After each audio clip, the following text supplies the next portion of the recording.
On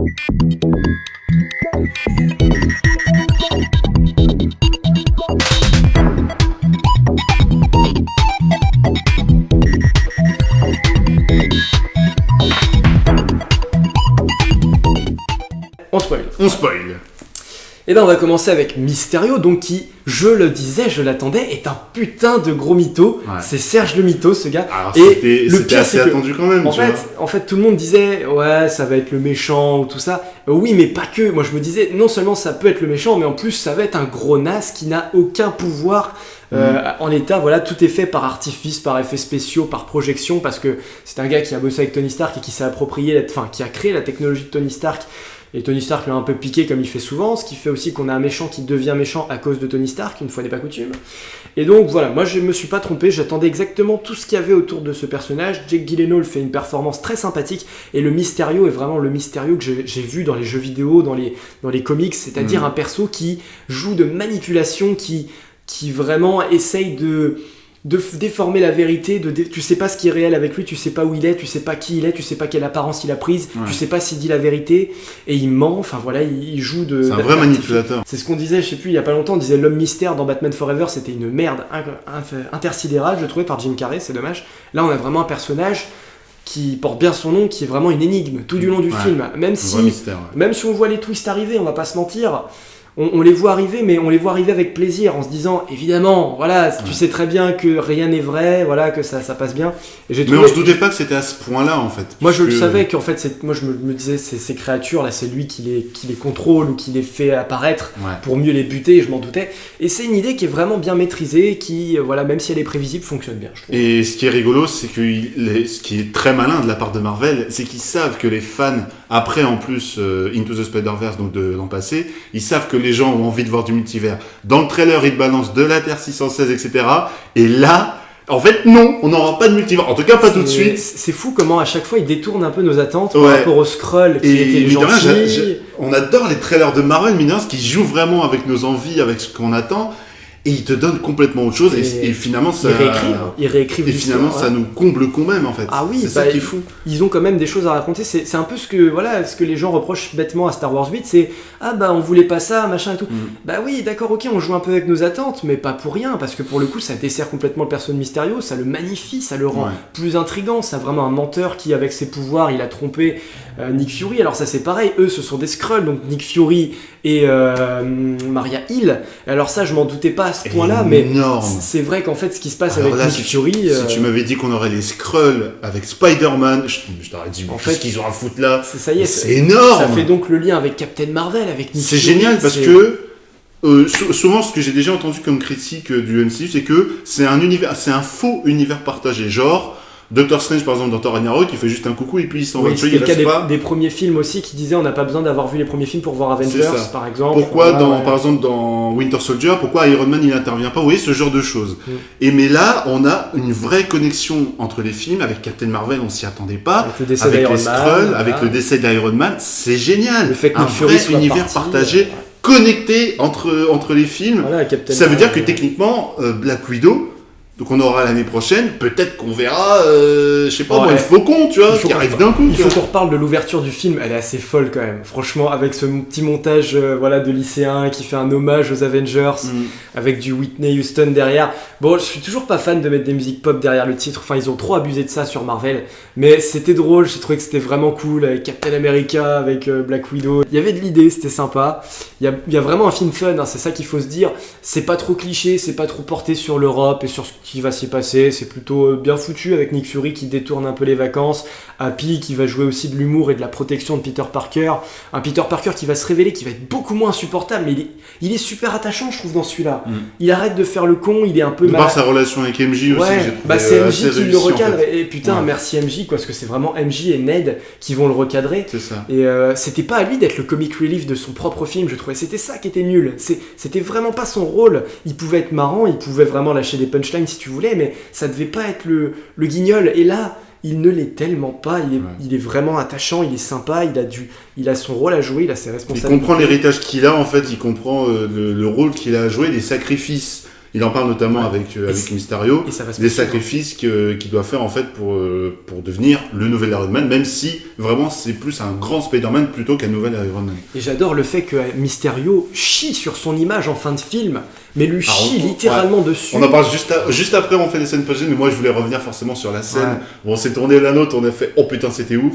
Le premier vrai combat entre Mysterio et Spider-Man, Oui, en fait oui, la scène hallucinogène. ouais. il le balance en fait dans des hologrammes et tout, et du coup Spider-Man il est On avait- complètement perdu. On avait une scène de Dark Doctor Strange, vraiment. Ouais. Il y avait vraiment les bâtiments n'existaient plus, étaient soit décomposés, C'est soit ça. réintégrés. Il tape sur Mysterio, mais en fait il tape dans une poutre parce que Voilà. c'est une illusion. Alors même tout son ensemble de costumes aussi, parce qu'il a plusieurs costumes dans le film, tu te dis qu'il y en a certains, ils vont se dématérialiser, puis il va revenir, enfin tout n'est qu'illusion. Tu dis tous les éléments qui sont arrivés dans ce film, tu n'as plus aucune raison de savoir si Maria Hill c'est la vraie, si Ouais. Nick Fury il est bien là en personne. Il le rabaisse à un moment, il dit regarde, tu reprends ton vieux petit costume de merde que t'avais Ouais. dans le premier Spider-Man, t'es qu'une merde, tu sers à rien. Il y a une scène géniale où il se regarde dans des cristaux et son reflet, et tous les autres Spider-Man reflétés lui tapent sur la gueule, Ouais. et il y a des idées vraiment géniales avec la voix de Mysterio en fond qui essaie de le démoraliser, de le C'est démotiver.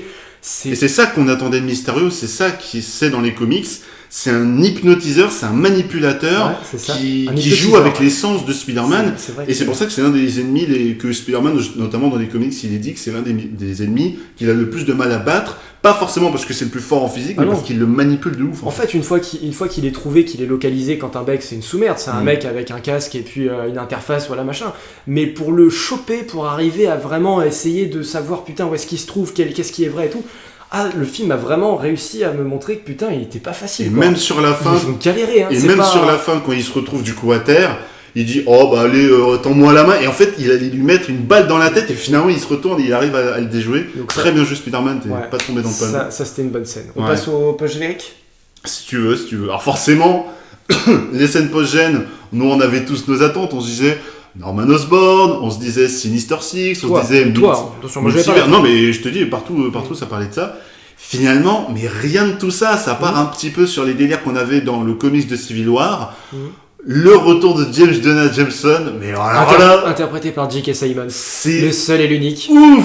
C'est- Personne s'attendait à ça, c'était incroyable. Ouais.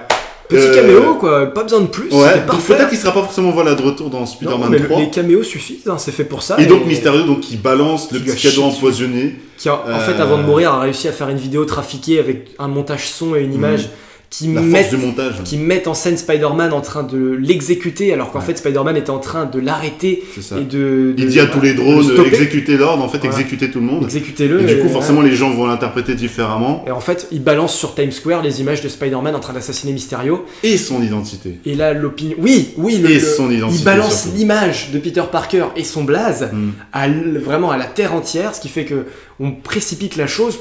Là, ça y est, MJ venait de se mettre ensemble, bah du coup, ça va précipiter les responsabilités et le fait de se dire MJ, tu peux plus être avec moi parce que voilà, C'est ça. les méchants me connaissent.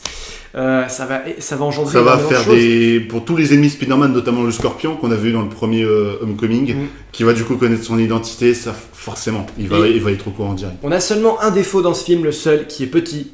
C'est le fait que la tante May s'en batte un peu les couilles de savoir Ouais. qu'il est Spider-Man. Et vraiment, ça n'a eu C'est aucun pas- intérêt c'est et pas aucun cohérent par impact. rapport au premier Spidey. Ouais. Ça n'a eu aucun impact et aucun intérêt sur le déroulement de l'histoire, sur leur relation entre eux. Elle est super contente pour lui, elle s'inquiète pas des masses, alors que quand même dans Homecoming, justement, tu la sentais un petit peu inquiète à certains passages, un peu... Dès que tu vas dehors, tu hésitant. m'appelles, si j'ai Voilà, pas de nouvelles de toi pendant mais 24 heures, je qu'est-ce suis en qui t'arrive panique, et tout. machin. Ouais, voilà, donc, c'est ça, et bon, voilà, on a retourné le personnage, du coup la tante May, C'est dommage. on aurait limite pu ne pas la mettre, à part pour le comique avec Happy, on aurait pu ne pas la mettre dans ce film que ça ne m'aurait pas dérangé. C'est ça. C'est pas très grave, voilà. Donc la première scène et puis la deuxième, alors là, voilà, on en a parlé un peu avec les Skrulls et tout. Voilà, cette connexion C'est entre logique. entre les Marvel, c'était génial. Parce que tu te dis, ouais, ok, Nick Fury, du coup, en fait, c'est une double illusion pour Spider-Man dans le film et pour nous, parce que t'as Nick Fury qui était pas le vrai depuis le début, enfin, sauf au tout début. Qui était Talos en fait, Voilà. l'allié Et dans après, Captain on se Marvel. rend compte que c'était Talos parce que le vrai Nick Fury, il est dans une base du Shield dans l'espace, on sait pas où. Pas une base du Shield à mon avis, une base, Ou une base, cosmique. on sait pas trop, Une voilà, base une base peut-être, cosmique. ouais, Bah, en fait, Captain non, Marvel non, et c'est tout. peut-être une base Skrull. Oui, voilà. Parce qu'on voit plein de Et Skrulls, c'est en fait, certainement- en- Il est certainement en communication avec pour Captain Marvel 2, un truc comme ça. Tu Ouais, vois, mais peut-être sans un truc doute. comme ça. Voilà. Et la fin de cette scène post-générique, tu vois l'espace un petit peu, ça veut dire coucou, coucou, le cosmique arrive, on arrive, wouh. Ouais, voilà, enfin, en tout cas, moi, je dois dire que sur la ça vend du rêve, ça m'a vendu du rêve, vraiment. La scène des Skrulls, en fait, elle a été pas mal incrustée, on va dire, mais c'était assez logique parce que j'ai trouvé le comportement, et là c'est très très bien joué de la part de Samuel L. Jackson et de l'actrice de Maria Hill, j'ai trouvé que leur personnage était étrangement chelou, un petit peu en sous-régime par rapport à d'habitude, où ils avaient franchement une interaction, une présence qui était assez mal ajustée, je trouvais que c'était pas du tout le Nick Fury, la Maria Hill de d'habitude, et du coup, bah, en vrai, après le Fury qu'on a eu dans Captain Marvel, en fait, ça m'a pas tant choqué, en fait, ce que t'es rien un peu bouffonnnesque et tout. Rien à voir, je veux dire, voilà, je parle vraiment du Nick Fury qu'on connaît dans les films Avengers, tout ça, je me disais, c'est bizarre, ils réagissent pas. Oui, mais après Captain Marvel, celui qu'on a vu... Le fait que ce soit c'était un jeune Captain Nick Fury, ça. Non, mais après le ton qu'ils ont donné dans Captain Marvel, moi ça me choque pas qu'il soit devenu un peu plus. Non, mais non, il y avait autre chose. C'est ce que j'ai réussi à déceler. Et je me suis dit, tiens, c'est bizarre, ça m'étonnerait pas qu'il y ait une couille aussi derrière Nick Fury. Et il y en avait une qui était plutôt bienfaisante, voilà. Et c'était pas mal, voilà. Conclusion pour ce Spider-Man Far From Home, que du positif, que du bénéfique, une remontée de la pente qui fait du bien, qui était presque incroyable. Et finalement, c'est ça qui est bien aussi, c'est que ce film, justement, a su, après Endgame, trouver sa force et sa valeur. Ça, c'est bien, parce que c'était vraiment pas gagné d'avance. Et voilà, comme on l'a dit, c'est assez bizarre de dérouter nos attentes, de nous dire que Captain Marvel était franchement le film le moins réussi de cette année. Ouais. Endgame a complètement fait le taf, bien que des passages qui se discutent ou quoi. Et Spider-Man est le quasi sans faute de cet été, et voilà, qui termine en beauté cette phase 3, et qui relève totalement la barre du personnage au sein de son univers. Magnifique, je ne demandais pas moins, je suis surpris, je suis assez sur le cul, et j'ai rien d'autre à dire que vite la suite, le retour du personnage, les histoires, enfin voilà, j'adore. Et très très bon Marvel de cette année, merci, c'était cool. Voilà. Et puis vivement la suite du MCU, quoi. Tout à fait, rendez-vous l'an prochain, ça va être encore long. Là, c'est dommage qu'ils ont un petit peu mal ajusté leur calendrier, et à mon goût, c'est vrai que... Ce film à Noël aurait été génial. Ouais, plutôt vers novembre, décembre. Halloween, Noël... ça aurait été un peu mieux. Mais ouais, globalement, ce Spider-Man, voilà, pareil, je commençais à me hyper avec les derniers trailers et tout, je me disais, tiens, ça a l'air intéressant. Mysterio, j'avais pas mal d'attentes et je suis pas déçu. Comme je l'ai dit, le plus gros atout de ce Spider-Man du MCU, ce sont ses méchants, c'est pour ça que j'ai très très hâte de voir le Scorpion. Et même la bande, on en a pas beaucoup parlé, mais vite fait, la bande d'ados qui entoure Peter Parker, Ned et sa copine Betty Brant. On a vraiment un collectif de lycéens qui sont pas casse-couilles et qui amènent un petit peu de fun au film, comme je vous l'ai dit, c'est pas désagréable, c'est vraiment cool. Parce que ça reste un petit film avec un côté teenager. Hein, oui, comme c'était le cas dans Homecoming, mais dans Homecoming c'était inintéressant, que là il y a vraiment la force de l'intérêt aussi teenage, le côté un peu plus cool. Après Endgame, tu vois, faut se décontracter, il faut y aller mollo, on va pas faire des films sombres à chaque fois, et ça m'a vraiment pas dérangé sur Homecoming, bien qu'il y ait eu des passages aussi justement où tu frissonnes un petit peu parfois. Quand il se prend un coup de train là, j'ai fait alors là, putain, j'ai fait what? Bah ouais, quand même, ouais. Mais voilà, en tout cas, ce Far From Home, ouais, ça s'intègre dans les top Marvel, j'en attendais pas moins. Dans le haut du panier. Hein. Mysterio est vraiment excellent. Limite, je suis un peu déçu qu'il soit mort à la fin, tu vois. Parce qu'on se doute vraiment qu'il est mort, hein, parce que là, t'as Edith, donc la petite intelligence artificielle, qui dit il est bien mort, il est clamsé. Mais voilà, du très bon, j'ai très très hâte de voir la suite des aventures de ce Spidey. Et puis je me dis que même Black Widow, on peut se dire ouais, juste un petit film d'espionnage, bah finalement, revoyons nos attentes, parce que ça peut être complètement ouf. J'espère bien. Et vivement les prochains Marvel, vivement d'autres trailers, d'autres annonces. Le D23 qui arrive avec le Comic Con aussi, où ils vont annoncer le planning de la phase 4 et la phase 5. Donc voilà, vivement, et bravo Marvel, et d'avoir réussi à nous garder en haleine pour ce Spider-Man. Ouais, voilà. Et bien voilà, merci à vous d'avoir suivi cette critique, et merci à toi Fabien également. Voilà. Yes. On se retrouve pour d'autres critiques, je ne sais pas encore lesquelles, mais une critique que j'aimerais beaucoup faire avec toi, c'est en tout cas celle du Joker, je pense, qui est le prochain film dans super-héroïsme, voilà, mais ça pourrait être très intéressant, ça j'ai vraiment envie d'en parler. Je pense que ça va être Joker, très très cool. Hit, voilà, ça chapitre 2, tout ça, mais bon, on va peut-être que cet été ça va être un petit peu plus mou maintenant. Il n'y a pas vraiment de grosse attente comme vous avez pu le voir, hein. Les Fast and Furious, les Royaumes, je m'en fous un peu. Mais ça peut être cool de se retrouver pour d'autres films à partir de l'automne qui vont être vénères, je pense. Hein, voilà. Voire même réagir au planning de la phase 4-5. Voilà, après faire des trailers react, des trucs comme ça, pourquoi pas, c'est vrai qu'on en a pas beaucoup fait depuis. Voilà, donc on se dit à la prochaine, rendez-vous pour d'autres vidéos aussi à Disneyland Paris, bienvenue à bord, etc. Et pour d'autres critiques, bien entendu, voilà. Et on vous conseille Spider-Man Far From Home. Home. Salut à tous, bye. Ciao.